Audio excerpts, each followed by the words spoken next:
Hello students, आज हम लोग पढ़ेंगे allotropes of carbon. Last part में हम लोगों ने ग्रुप 14 का जनरल कैरेक्टर्स के बारे में पढ़ा था और वहाँ तक पढ़ने के बाद कुछ एबनॉर्मल बिहेवियर कार्बन का आपके एनसीईआरटी में चर्चा है, तो वो हेडिंग यहाँ हम नहीं बताए। उसका कारण ये नहीं कि उस पे जो लिखी बात है वो नहीं बताए, वो हम लोग इस दौरान कहीं ना कहीं वो पढ़ेंगे। और इनऑर्गेनिक में यही होता है कि आपको एक कुछ चीज़ें जनरल ट्रेंड सेट करना है और उस जनरल ट्रेंड के हिसाब से आपको कुछ प्रिडिक्ट करना है। जैसे वो उस टॉपिक के अंदर कैटेनेशन प्रॉपर्टी ये सब पढ़ना है, तो कैटेनेशन प्रॉपर्टी हम लोग ऑर्गेनिक केमिस्ट्री में काफ़ी डिटेल से पढ़ते हैं, है ना। पाई बॉन्ड बनाना, तो कार्बन का यूनिक फीचर्स के बारे में हम लोग ऑर्गेनिक केमिस्ट्री में पढ़ते ही हैं। तो उसमें जो भी पार्ट हैं वो आप लोग देखेंगे। एनसीईआरटी बुक, एनसीईआरटी तो रीडिंग दीजिएगा ही दीजिएगा, तो वो देख लीजिएगा, उसमें है ना, उसमें सारे पॉइंट्स कहीं ना कहीं हम लोग कोर्स के दौरान वो डिस्कस करते हैं। ये हम लोग पढ़ रहे हैं एलोट्रॉप्स ऑफ कार्बन। तो सबसे पहले एलोट्रॉप्स होता क्या है इसके बारे में समझ लेना है ना। एलोट्रॉप्स को अपर रूपता, एलोट्रॉपी एक फेनोमेनन है, घटना है जिसको एलोट्रॉपी कहते हैं। हिंदी में अपर रूपता कहते हैं या बहुरूपता कहते हैं। बहुरूपता, आप लोग अक्सर ये बात सुने होंगे, बहुरूपिया, है ना। मार्केट में ऐसे देखते होंगे, कभी कोई एक आदमी वो भोले बाबा बनकर निकल गया, बाहर घूम रहा है, वैसा मेकअप गेटअप तैयार कर लिया और दुकान वो कुछ उससे पैसा मांगता हुआ वो जाता है। फिर अगले दिन वो गेटअप चेंज करके कृष्ण बन जाएगा, किसी दिन वो काली माँ बन जाएगा, किसी दिन पार्वती बन जाएगा। तो आदमी एक ही है, वो अलग अलग दिन अलग अलग रूप में अपने आप को मेकअप करता है और बाहर घूम घूम कर वो मांगता है। वो उन लोगों का मतलब पेशा है या वही उसकी जीविका है, तो उसको बहुरूपिया कहते हैं कि आदमी तो है एक, अलग अलग रूप में है। उसी तरह से कुछ ऐसे एलिमेंट भी होते हैं जो एलिमेंट होता तो एक है लेकिन नेचर में अलग अलग रूप में पाए जाते हैं।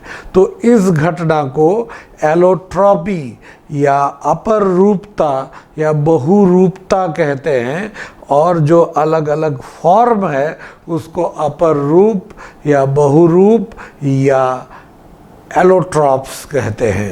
तो मैक्सिमम एलिमेंट्स में, है ना, बहुत सारे एलिमेंट्स में, विशेष करके नॉन मेटल्स में, ज़्यादा नॉन मेटल्स में ये एलोट्रॉपी पाया जाता है। तो एलोट्रॉपी क्या हुआ कि जब कोई एलिमेंट नेचर में कई अलग अलग रूप में पाए जाते हो, जिसके फिजिकल प्रॉपर्टी डिफरेंट हो लेकिन केमिकल प्रॉपर्टी ऑलमोस्ट सेम हो, ऐसे डिफरेंट फॉर्म्स को एलोट्रॉप्स कहते हैं और इस घटना को एलोट्रॉपी कहते हैं। ठीक है, एक बार फिर सुन लीजिए।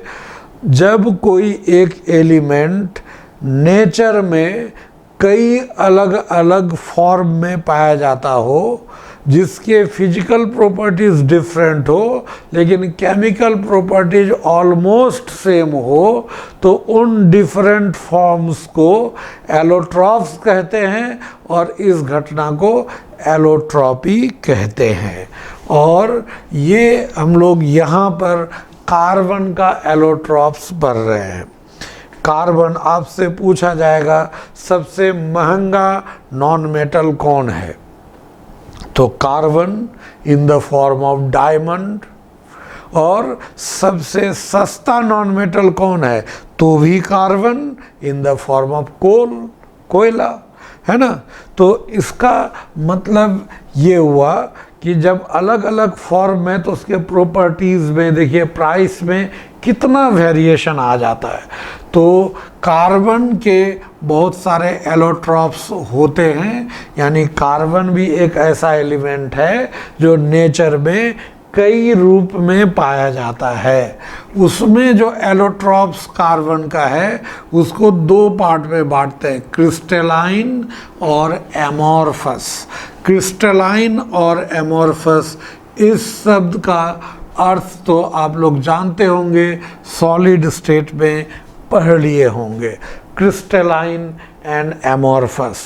क्रिस्टलाइन में क्या होता है, मतलब मोटा मोटी अगर डिफरेंस, वहाँ तो काफ़ी डिटेल से isotropy, anisotropy, sharp edge, similarity, long range order, बहुत सारा फैक्टर है, लेकिन मोटा मोटी ये आपको समझना है जिसमें उसके कंपोनेंट पार्टिकल एक फिक्स्ड अरेंजमेंट में हो, लॉन्ग रेंज तक एक खास पैटर्न में सजा हुआ हो, उसको क्रिस्टलाइन कहेंगे।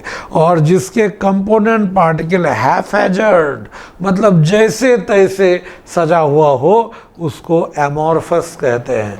ये एमॉर्फस टर्म ओमॉर्फ से लिया गया है।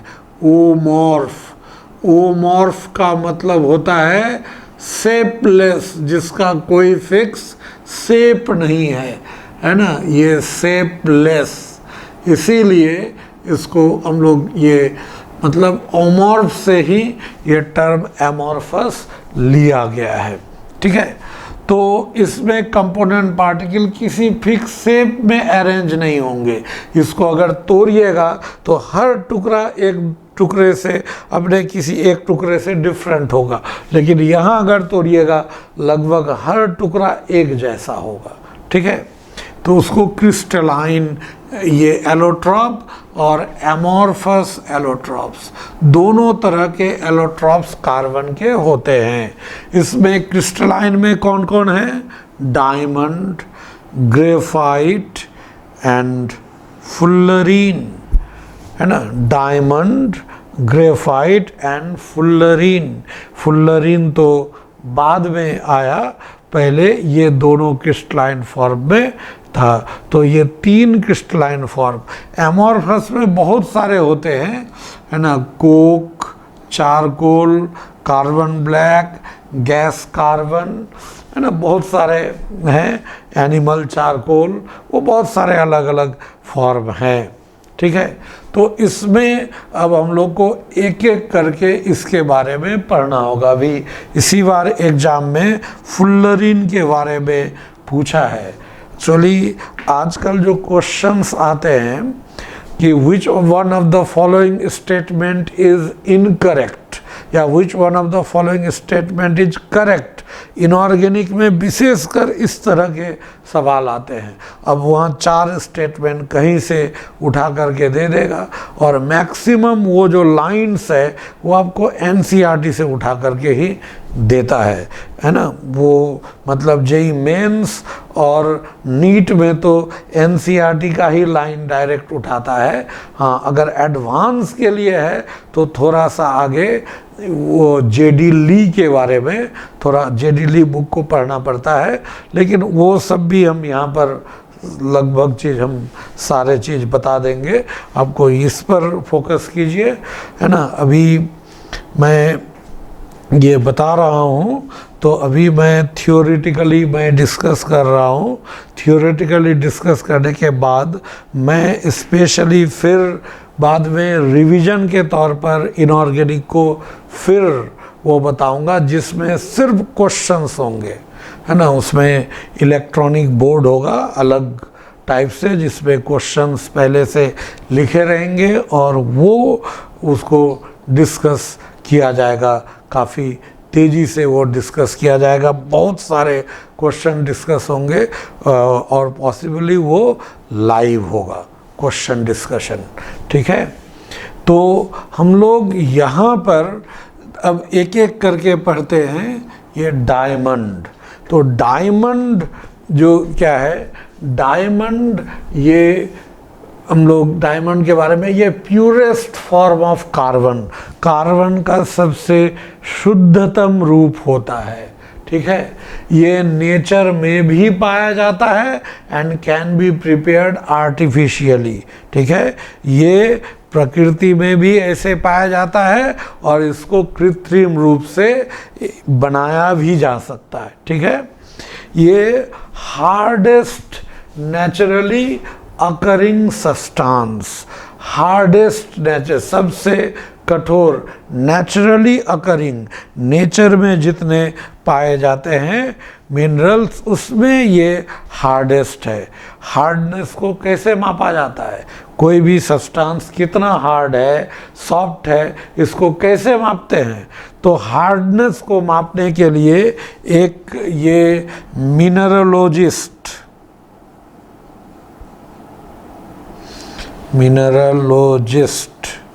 है ना, यानी कि जो खनिज मिनरल ये सब का स्टडी करता है, मिनरलोजिस्ट कहते हैं। वो उनका नाम था ये फ्राइड रिच मो।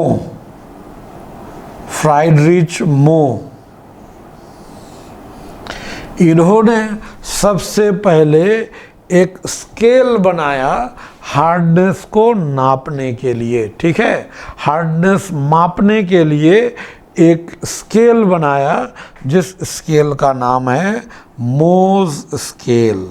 मोज स्केल कहते हैं, है ना, मोज स्केल।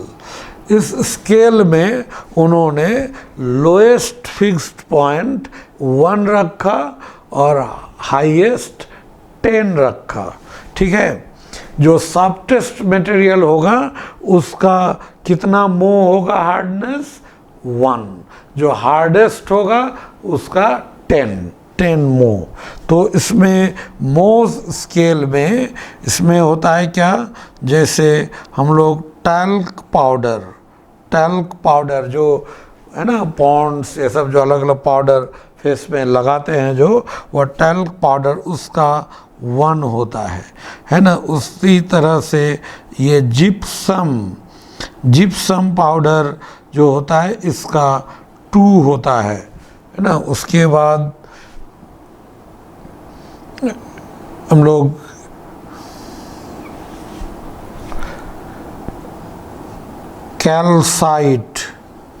कैल्साइट जो होता है इसका 3 होता है।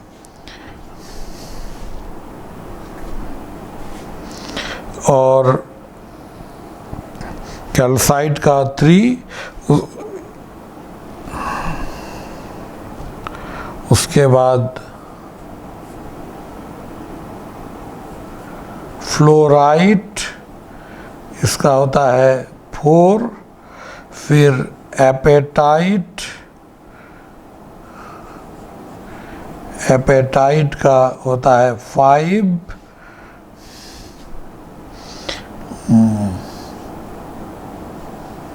माइक्रोक्लाइन और ये मिनरल है इसका 6 होता है।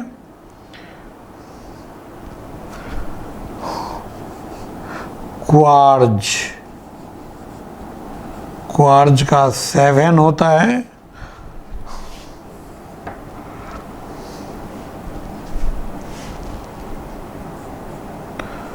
टोपैज पत्थर जो होता है ये मिनरल इसका 8 होता है। कोरंडम का 9 होता है और डायमंड का 10 होता है। ये ऐसे हम जानकारी के लिए बताए, ऐसे बस है ना। एक मिनरलोजिस्ट थे फ्राइडरिच मो, उन्होंने ये मिनरल के हार्डनेस को मापने के लिए उन्होंने एक स्केल बनाया जिसको मोज स्केल कहते हैं, जहाँ रेंज 1 से लेकर 10 तक रखा गया। जो सबसे मतलब सॉफ्टेस्ट मिनरल टैल्क जो होता है ये हो जाएगा 1 और जो हार्डेस्ट नेचुरली अकरिंग हो जाएगा डायमंड, उसका 10 मो होता है। हालांकि इसमें एक एक के बीच, इन दोनों के बीच 9 और 10 तो थोड़ा सा का अंतर नहीं है। इसके बीच का डिफरेंस जो होता है, एक मो का भी डिफरेंस होगा तो वो बहुत ज़्यादा का डिफरेंस होता है। ठीक है, हार्डनेस मापने के लिए ये लिया जाता है। हम लोग इसमें क्या होता है कि अगर दो सब्सटेंस लिए, दोनों में कौन ज़्यादा हार्ड है, तो दोनों को एक दूसरे में रगड़ा गया, रगड़ने पर जिसमें स्क्रैच आ गया वो सॉफ्ट है, जिसमें स्क्रैच नहीं आया वो हार्ड है। ठीक है, इस तरह से वो तो रिलेटिव हार्डनेस देखा जाता है, लेकिन मोज स्केल में इस तरह से, ये ऐसे जानकारी के लिए बताए, ये आपको एनसीईआरटी में दिया हुआ नहीं है। ठीक है, तो हार्डेस्ट नेचुरली अकरिंग सब्सटेंस। अब डायमंड का स्ट्रक्चर में क्या होता है, हर कार्बन एटम, डायमंड में एक कार्बन एटम, बाकी हर मतलब उसमें कार्बन तो बहुत सारे होंगे, लेकिन हर कार्बन से 4 कार्बन जुटा रहेगा। मतलब एक कार्बन ऐसे, यहाँ इससे 4 कार्बन, यानी टेट्राहेड्रल हो गया ये। फिर इस कार्बन से वैसे ही 4 कार्बन, फिर इस कार्बन से वैसे ही ऐसे 4 कार्बन, मतलब एक कार्बन के साथ 4 कार्बन जुटा रहता है ना। तो ये जो each carbon atom of diamond remains attached to 4 other carbon atoms। इसीलिए कार्बन के पास एक भी फ्री इलेक्ट्रॉन नहीं है, बैलेंस इलेक्ट्रॉन 4 है, चारों तो बॉन्ड बना लिया, एक भी फ्री इलेक्ट्रॉन नहीं है, जिस वजह से कि वो इलेक्ट्रिसिटी का गुड कंडक्टर हो। तो इलेक्ट्रिसिटी का गुड कंडक्टर ये नहीं है। और ये एक कार्बन से 4 कार्बन जुटा हुआ है, तो हर कार्बन का हाइब्रिडाइजेशन sp3 है, और हर कार्बन के अबाउट जो ज्योमेट्री होगा वो टेट्राहेड्रल होगा।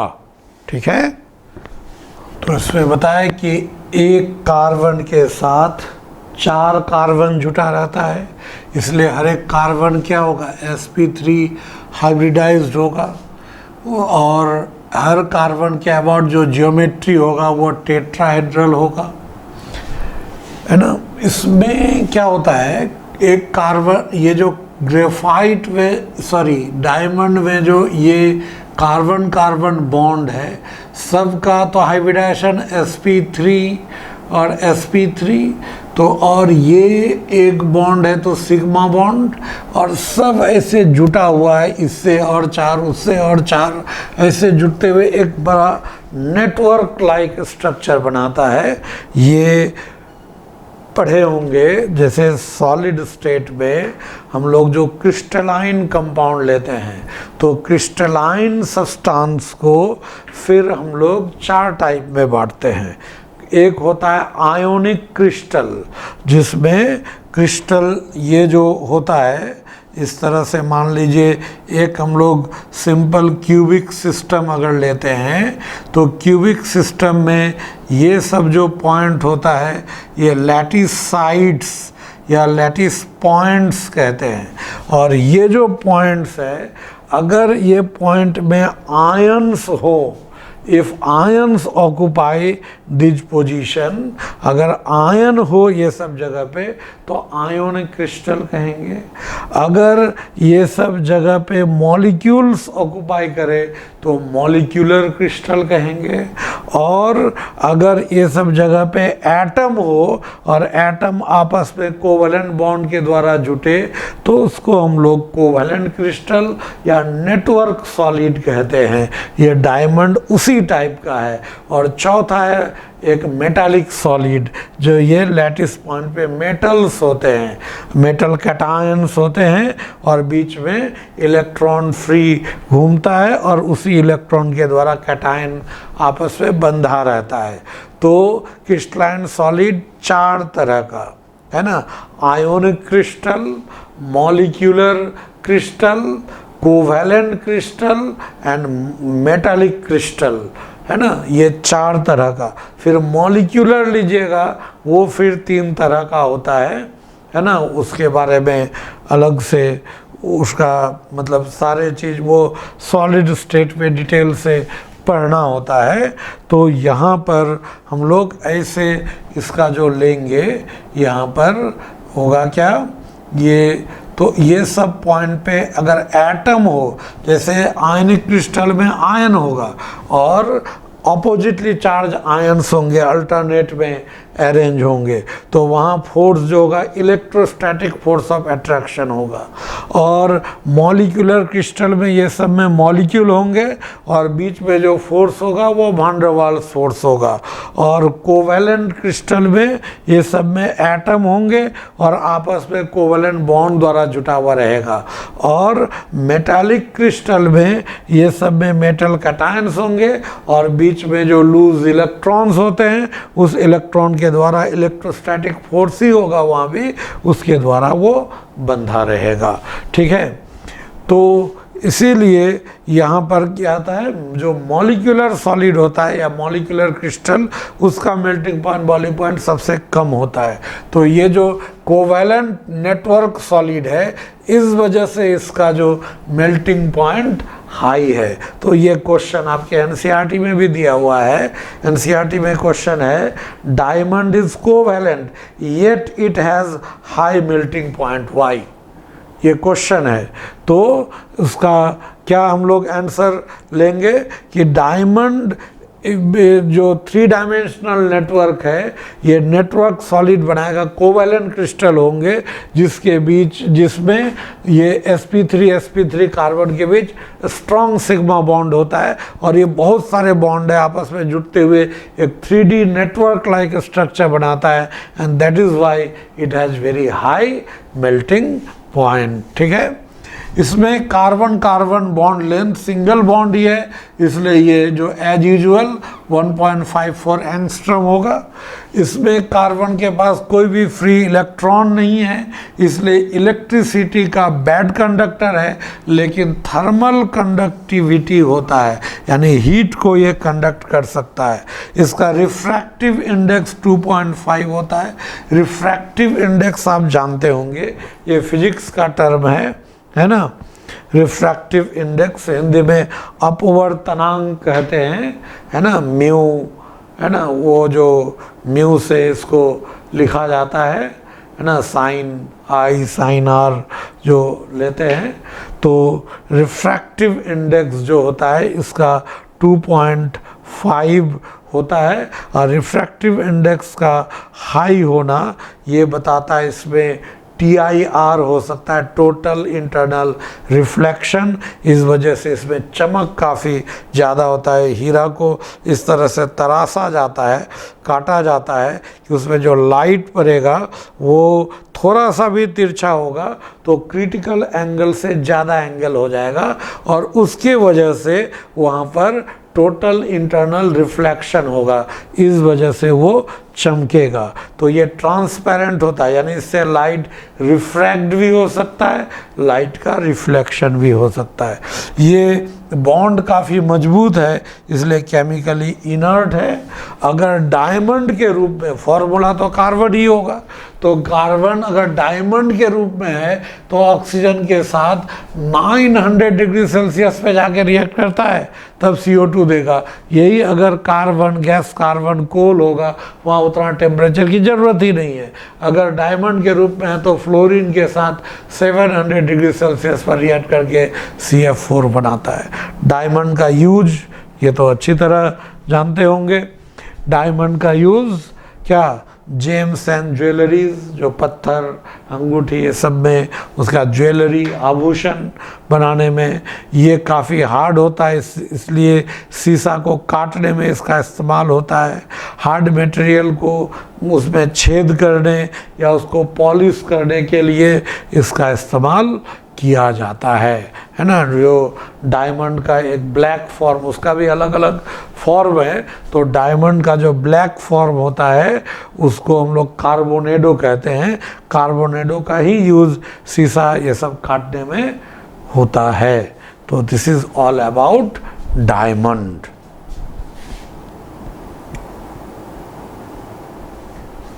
नेक्स्ट एलोट्रॉप है ग्रेफाइट। ग्रेफाइट ये नेचर में भी पाया जाता है, नेचुरली अकरिंग भी है, और इसको आर्टिफिशियली प्रिपेयर भी किया जा सकता है। कोक को इलेक्ट्रिक फर्नेस यानी विद्युत भट्टी में वहाँ जब 3273 यानी लगभग 3000 डिग्री सेल्सियस है ना पर हीट करते हैं, तब जाकर कोक ग्रेफाइट पे कन्वर्ट करता है। ग्रेफाइट के स्ट्रक्चर के बारे में हम लोग बोरोन फैमिली में भी चर्चा किए हैं, जिसमें बताया गया है कि हर कार्बन के साथ, जैसे डायमंड में क्या था, एक कार्बन के साथ 4 कार्बन जुटा हुआ है, लेकिन ग्रेफाइट में एक कार्बन के साथ 3 कार्बन एटम जुटा रहता है ना। एक कार्बन के साथ 3 कार्बन जुटा रहता है ना। एक कार्बन के साथ यहाँ 3 कार्बन जुटा हुआ रहेगा, और कार्बन का तो वैलेंस इलेक्ट्रॉन 4 है, तो 3 बॉन्ड बना लिया, तो एक अनपेयर्ड यहाँ पर, एक अनपेयर्ड इलेक्ट्रॉन यहाँ पर है, और उस अनपेयर्ड इलेक्ट्रॉन, यहाँ जो अनपेयर्ड इलेक्ट्रॉन है ये हर कार्बन के पास है, और चूंकि ये sp2 हाइब्रिडाइज है तो प्लेनर है, तो प्लेनर होगा मतलब इस तरह से एक चादर जैसा एक लेयर होगा, फिर उसके ऊपर दूसरा लेयर होगा, उसके ऊपर तीसरा लेयर होगा, ऐसे लेयर्ड स्ट्रक्चर होगा, और 2 लेयर के बीच कोई भी बॉन्ड नहीं होगा। 2 लेयर के बीच week van der Waals force काम करता है। 2 लेयर के बीच का डिस्टेंस 3.40 एंगस्ट्रम, ये किसी भी बॉन्ड का लेंथ नहीं है, यानी कि एक अच्छा खासा गैप होता है, और उसके बीच week van der Waals force काम करता है। इसकी वजह से एक लेयर के ऊपर दूसरा लेयर क्या होता है, एक लेयर के ऊपर दूसरा लेयर स्लीप करता है, और इसी स्लीपरी नेचर के वजह से इसका इस्तेमाल होता है। इसी स्लीपरी नेचर के वजह से इसका इस्तेमाल होता है किसमें, ये लुब्रिकेंट, लुब्रिकेंट समझते हैं ना, लुब्रिकेंट को जो मोबिल हम लोग इंजन ऑयल जो देते हैं, इंजन में जो जब काफ़ी तेज़ी से चलता है स्पीडली, जो वो लाइन एंड पिस्टन वो फ्रिक्शन होता है, तो उस जगह पे फ्रिक्शन को कम करने के लिए वहाँ लुब्रिकेंट डाला जाता है ना। वो ग्रीस मोबिल साइकिल में भी चलाते हैं, तो साइकिल की गोली में बीच में तेल डालते हैं, नहीं तो क्या होता है आवाज़ करने लगता है ना। तो ये जो डाला जाता है उसको लुब्रिकेंट कहते हैं। तो जो बहुत ज़्यादा टेम्परेचर पर कोई मशीन चलता है तो वहाँ पर क्या होता है, तेल को, ये मोबिल, ये सब जो लिक्विड ऑयल का इस्तेमाल लुब्रिकेंट के रूप में नहीं किया जा सकता, वैसे जगह पे ग्रेफाइट का इस्तेमाल लुब्रिकेंट के रूप में होता है। And why it is used as lubricant, because it has layered structure. The force acting between 2 layers is a weak van der Waals force, due to which it is slippery in nature. ये slip करता है, और ये slip करने की वजह से हम लोग अगर मान लीजिए कोई भी, अगर ये स्लिप करने की वजह से हम लोग लेते हैं, जैसे ये पेपर है और पेंसिल से लिख रहे हैं, तो अगर आप ऐसे पेंसिल से यहाँ पर लिख रहे हैं तो वो स्लीपरी नेचर के वजह से ही वो ग्रेफाइट का उपयोग लिखने में किया जाता है।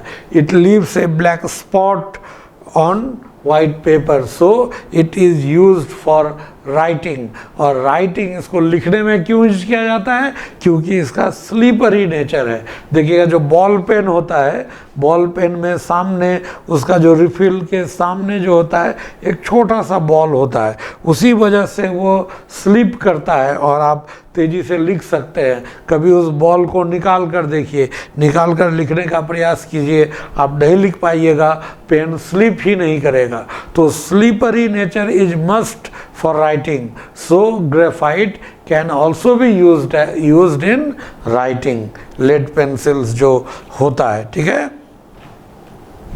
तो हम लोग यहाँ पर हर कार्बन sp2 हाइब्रिडाइज्ड है, लेयर्ड स्ट्रक्चर है, दो लेयर के बीच 3.40 एंगस्ट्रम है ना। हर कार्बन के पास एक फ्री इलेक्ट्रॉन है और वो लेयर बाय लेयर रहेगा, और वो फ्री इलेक्ट्रॉन ही रिस्पॉन्सिबल होता है इलेक्ट्रिसिटी को कंडक्ट करने के लिए। Therefore they are good conductor of electricity just because of this free electrons. ये फ्री इलेक्ट्रॉन की वजह से ये इलेक्ट्रिसिटी का गुड कंडक्टर होता है, ठीक है।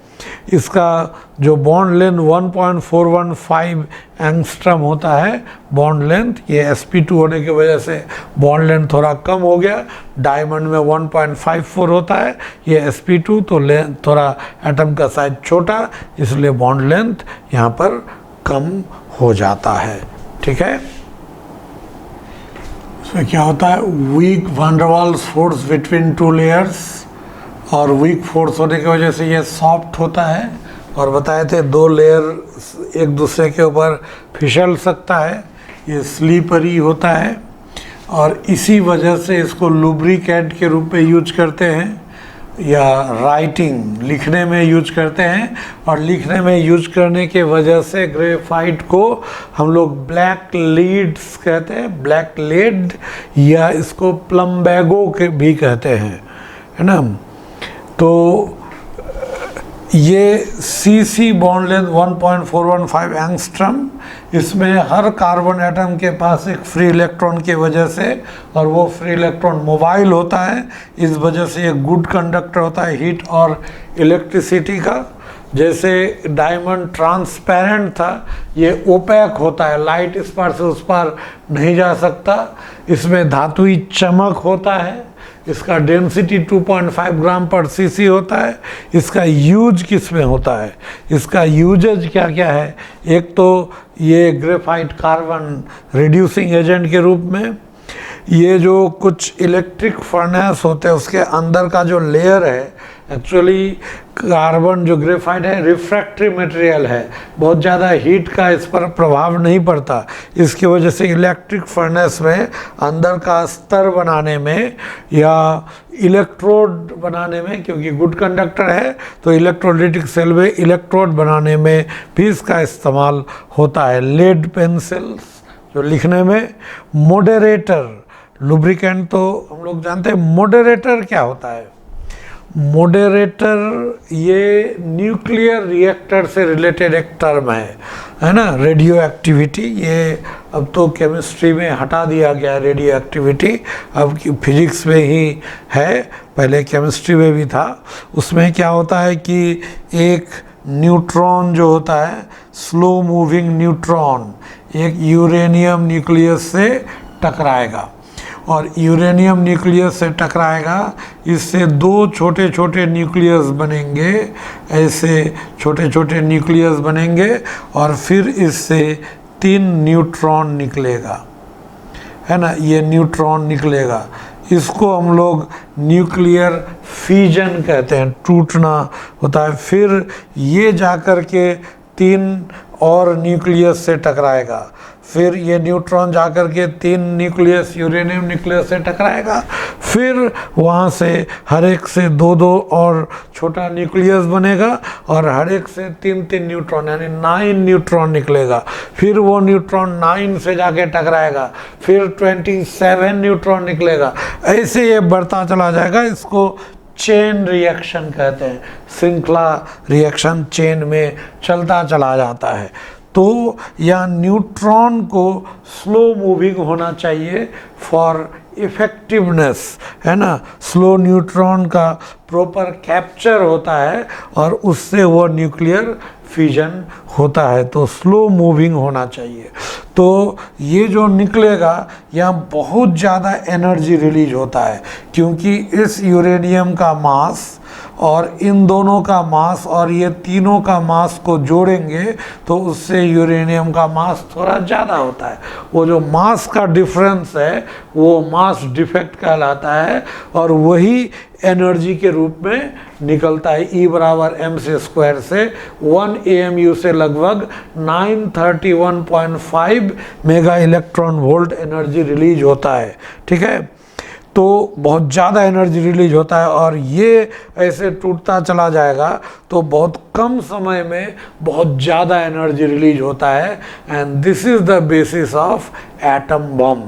एटम बम में यही रिएक्शन का इस्तेमाल होता है, जहाँ यूरेनियम के जगह कोई और प्लूटोनियम ये सब लिया जा सकता है।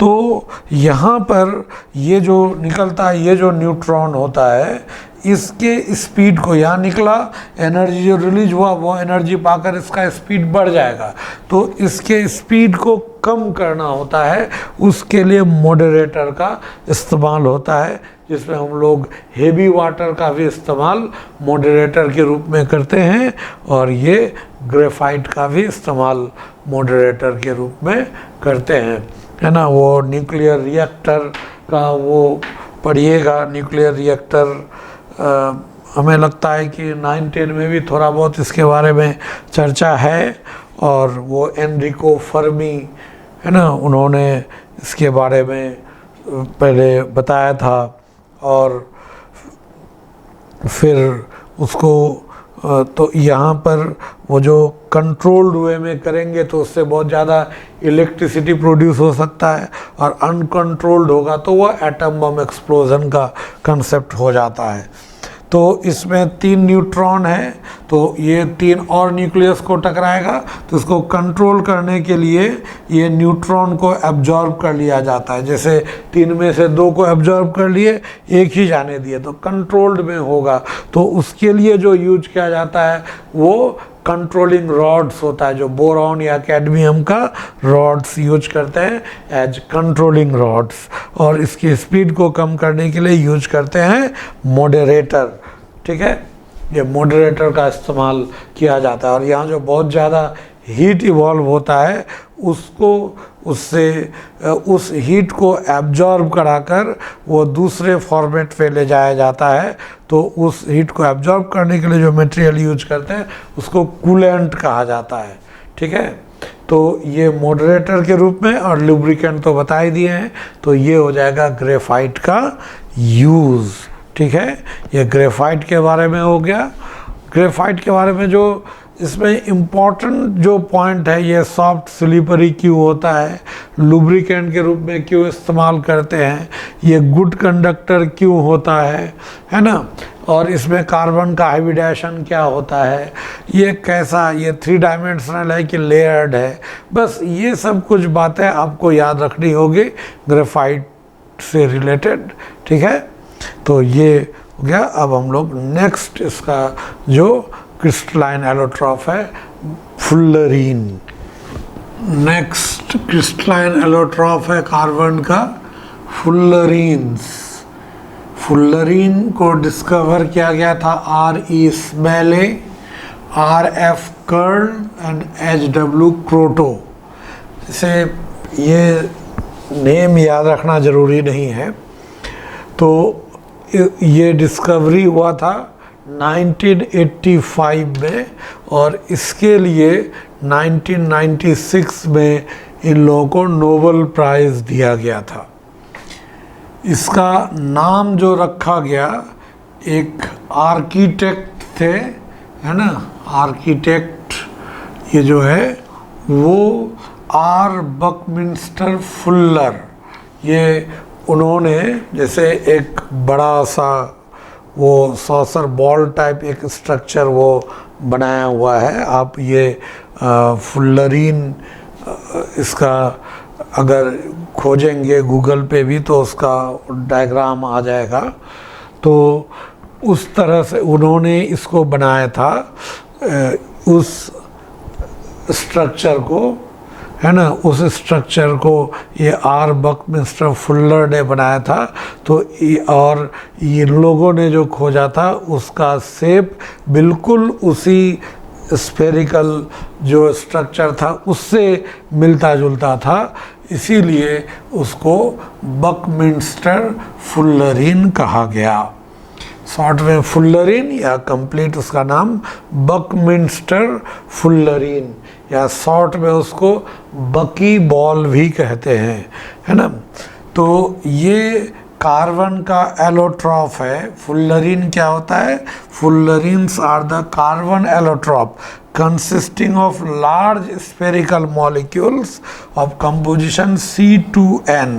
मतलब कार्बन का नंबर हमेशा इवन होगा, ऑड नहीं होगा, और N 30 या उससे ज़्यादा, तो मिनिमम C60 है ना, C70, 80, C350 या उससे ज़्यादा तक भी हो सकता है।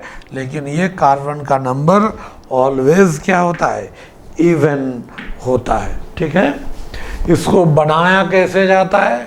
ग्रेफाइट को जब हम लोग हीट करेंगे, इलेक्ट्रिक स्पार्क है ना, एक इलेक्ट्रिक चैम्बर में स्पार्क करेंगे ये इनर्ट गैस के एटमॉस्फेयर में, तो ग्रेफाइट वहाँ वो टेम्परेचर हाई होगा और ग्रेफाइट वेपर में कन्वर्ट कर जाएगा, तो कार्बन वेपर मिलेगा। उसको कंडेंस करेंगे तो कंडेंस करने पर धुआं जैसा सूटी मटेरियल है ना, सूट SOOT सूटी मटेरियल, धुआं जैसा मटेरियल, उसको फुल्लरीन सूट कहते हैं।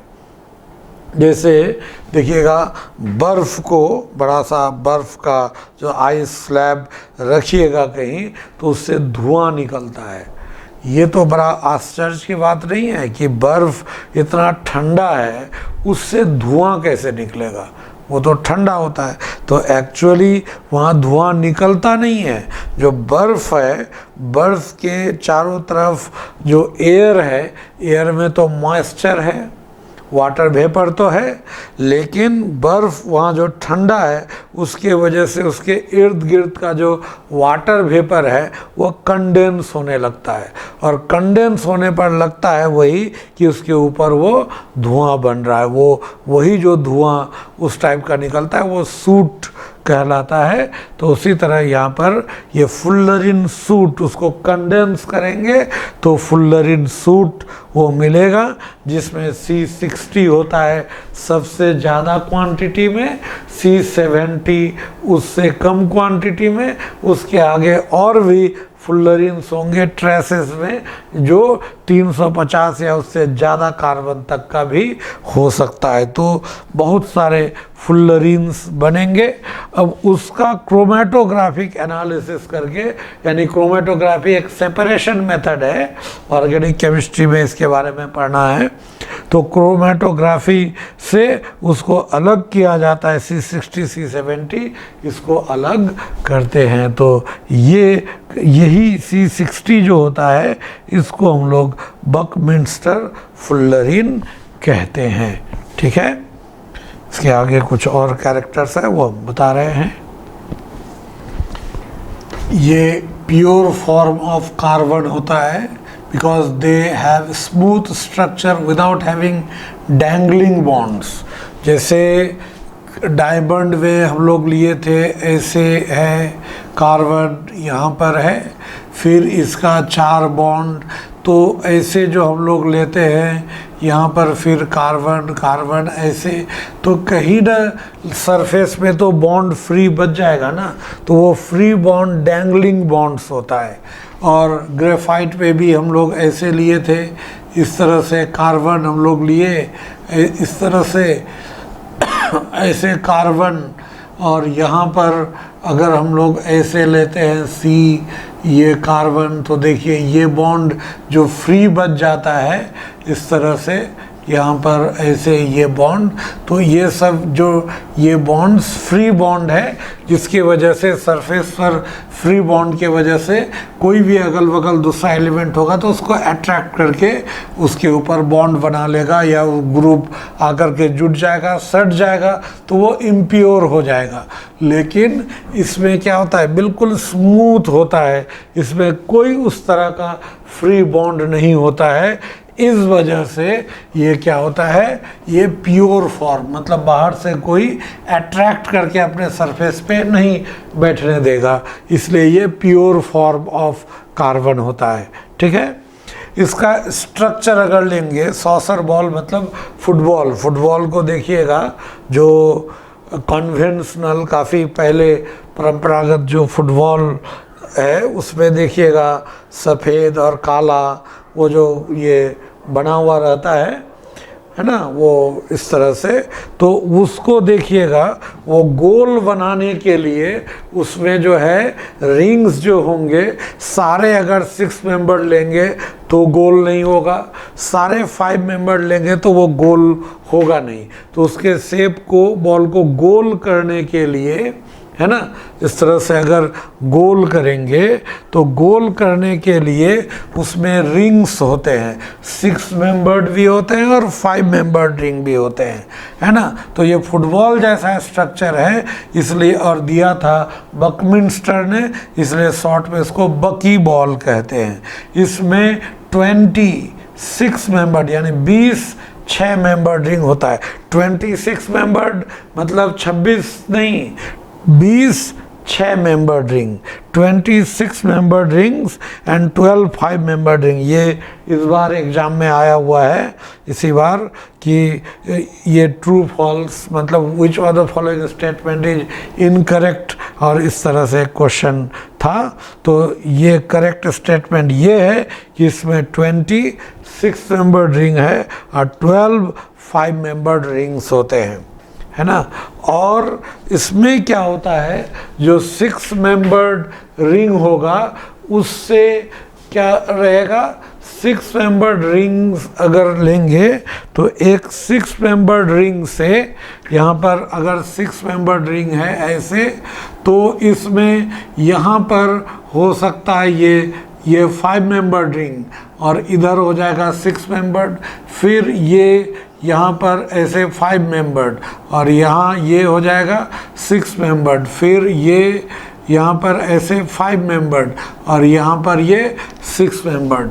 यानी एक जो 6 मेंबर्ड रिंग होगा उससे अल्टरनेट में 5 मेंबर्ड और 6 मेंबर्ड जुटा हुआ रहेगा, लेकिन जो 5 मेंबर्ड है उससे हमेशा क्या होगा, जितने भी रिंग जुटे होंगे, देखिए ये 5 मेंबर्ड है, इससे ये जुटा हुआ है, ये भी 6 मेंबर्ड, यहाँ जुटा हुआ है 6 मेंबर्ड, यहाँ जुटा हुआ है 6 मेंबर्ड, इससे भी जुटेगा 6 मेंबर्ड, इससे भी जुटेगा 6 मेंबर्ड। यानी कि एक 6 मेंबर्ड रिंग से 6 मेंबर्ड और 5 मेंबर्ड रिंग अल्टरनेटली जुड़ा रहता है। ये कभी भी आगे फ्यूचर में क्वेश्चन पूछा जा सकता है। बहुत इम्पॉर्टेंट बात है ये कि एक 6 मेंबर्ड रिंग से अल्टरनेट में एक 6 मेंबर्ड एक 5 मेंबर्ड रिंग जुड़ा हुआ रहेगा, और जो 5 मेंबर्ड रिंग है उससे जो 5 रिंग जुटा रहेगा, they all will be 6 membered. ये याद रहे। और हर कार्बन एटम या एक कार्बन से 3 कार्बन जुटा हुआ है, इसलिए ये sp2 हाइब्रिडाइज होता है, और हर कार्बन के साथ एक जो अनपेयर्ड इलेक्ट्रॉन है वो पाई बॉन्ड बना सकता है, वो डिलोकलाइज रहता है। तो इसमें NCERT में लिखा है कि इसमें ये एरोमेटिक कैरेक्टर होता है, लेकिन ये प्लेनर नहीं है, इसलिए एरोमेटिक कैरेक्टर बहुत कम होता है। तो बहुत सारे बुक्स में, तो जो हायर बुक्स में लिखता है कि ये प्लेनर है नहीं, ये नॉन एरोमेटिक होता है, लेकिन NCERT में आपको एरोमेटिक लिखता है। तो मेंस, जेई मेंस या नीट ये सब एग्ज़ाम दीजिएगा तो जो NCERT कहता है उसी को आपको फॉलो करना पड़ेगा, लेकिन मेरे ख्याल से इसको ये एरोमेटिक कैरेक्टर नहीं होना चाहिए, क्योंकि एरोमेटिक में सारे बॉन्ड लेंथ इक्वल हो जाते हैं, लेकिन बकमिंस्टर फुल्लरिन में सारे बॉन्ड इक्वल लेंथ के नहीं होते। कुछ बॉन्ड 143.5 पिकोमीटर का होता है और कुछ बॉन्ड 138.3 पिकोमीटर का होता है। जो डबल बॉन्ड वाला होगा, ये जो पाई बॉन्ड बनाएगा अनपेयर्ड इलेक्ट्रॉन, तो पाई बॉन्ड आएगा तो 138.3 पिकोमीटर, और अगर जहाँ सिंगल बॉन्ड होगा 143.5 पिकोमीटर होगा। तो ये शो करता है कि सारे बॉन्ड इक्विवेलेंट नहीं है, तो वहाँ एरोमेटिक कैरेक्टर नहीं के बराबर होता है। ठीक है, तो ये इसके बारे में हुआ। फुल्लरीन के बारे में। तो और जितना भी क्रिस्टलाइन फॉर्म लिए जैसे डायमंड, ग्रेफाइट और फुल्लरीन, इसमें थर्मोडाइनमिकली सबसे ज़्यादा स्टेबल फॉर्म जो होता है वो ग्रेफाइट होता है। और थर्मोडाइनमिक्स में, फिजिकल केमिस्ट्री में पढ़े होंगे, जो सबसे ज़्यादा स्टेबल फॉर्म है उसका वो स्टैंडर्ड फॉर्म लिया जाता है और उस फॉर्म का स्टैंडर्ड हीट ऑफ फॉर्मेशन 0 माना जाता है। तो ग्रेफाइट का स्टैंडर्ड हीट ऑफ फॉर्मेशन 0 होता है। तो ये हो गया कार्बन का crystalline, allotropes, diamond, graphite and fullerene. फिर नेक्स्ट पार्ट में हम लोग वो एमोर्फस एलोट्रॉप्स के बारे में पढ़ेंगे। वो ज़्यादा नहीं पढ़ना है, वो थोड़ा सा ही है। उसके बाद ऑक्साइड्स ऑफ कार्बन, जिसमें कार्बन मोनोऑक्साइड, कार्बन डाइऑक्साइड और कार्बन सब ऑक्साइड के बारे में पढ़ेंगे। इस बार भी एग्जाम में कार्बन डाइऑक्साइड के से रिलेटेड क्वेश्चन पूछा है, ठीक है। तो इसमें से डायरेक्ट ये क्वेश्चंस ये पूछे जाते हैं, तो आप लोग इसको पढ़िए। क्वेश्चंस तो अभी तो इस तरह का सिचुएशन है कि हम इसको बता रहे हैं, और क्वेश्चंस मैं बहुत क्वेश्चंस कराऊंगा। इसमें क्वेश्चन मतलब बहुत ज़्यादा वो क्वेश्चंस होगा। वो हम जस्ट वो इलेक्ट्रिक जो पैनल, स्मार्ट पैनल बोर्ड लेकर के उसमें हम क्वेश्चंस बताएंगे, और क्वेश्चंस जब बताएंगे तब वो लाइव होगा। पहले मैं इसको ख़त्म कर दूं थियोरेटिकली, जब पूरा हो जाएगा तो फिर एक जिस्ट होता है, मतलब हम लोग पूरा इनऑर्गेनिक का समरी एक शॉर्ट में फिर होगा। फिर जितना भी कंपाउंड है सब जगह हीटिंग वो पढ़े हैं, उसको एक जगह हम लोग करेंगे। तो उसमें बहुत सारे चीज़ हैं। It has just started, now just see what is going to happen in future. Okay, thank you.